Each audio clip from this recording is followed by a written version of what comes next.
Okay, Sean, but we begin with how two positive coronavirus tests could have major implications when it comes time for school to start in the fall.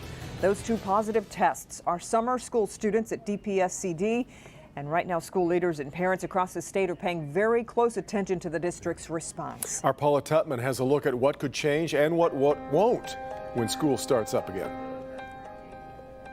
Carol's daughter Zoe got sick this week, and there was a sense of initial panic. Breathing real hard and sometimes shortness of breath. She felt something was coming about.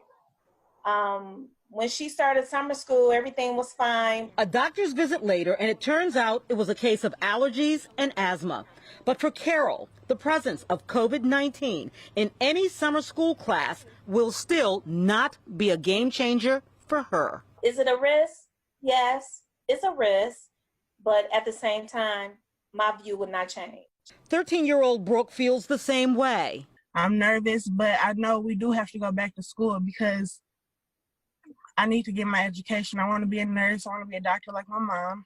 And without my education, I won't be able to do it. For the superintendent, it was expected. We know the infection rate in Detroit is about 1% or 1.5%.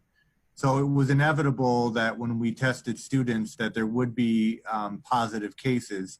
Now the 2 of 274 means the infection rate didn't increase, meaning because you went to face-to-face summer school, you weren't infected by COVID, which means that our safety protocols and standards are working. And a reason to perhaps get all students tested before August 31st, provided it's not just Detroit students. Now, I'm not against it, but there would have to be a commitment by multiple schools participating.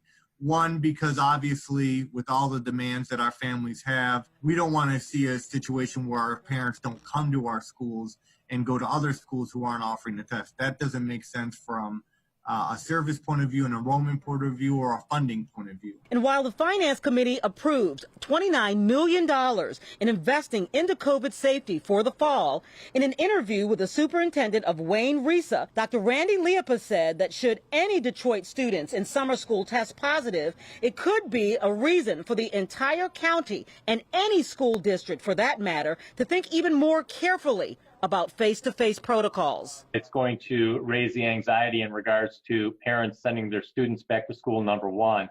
We are really looking for the health departments now to step up and help local school districts understand what they should be doing if and when students come to school have been identified or staff with COVID. And so we're anxiously waiting for answers on that particular issue. And absolutely, that could have a significant impact in regards to what school looks like in the fall. I do want to be clear that interview I did with Dr. Leopold was done yesterday. He just sent me a text message saying that they are working, or at least his district is working with the health department looking for protocol guidance in terms of testing all students. As far as those students who did test positive, they're being quarantined for 14 days. They will continue their summer school experience online. Their classroom is also being asked to quarantine, but they are not identified, I should say they. Detroit is not identifying the actual school or the class for privacy reasons, guys. Yeah, we'll see how many more as those tests continue.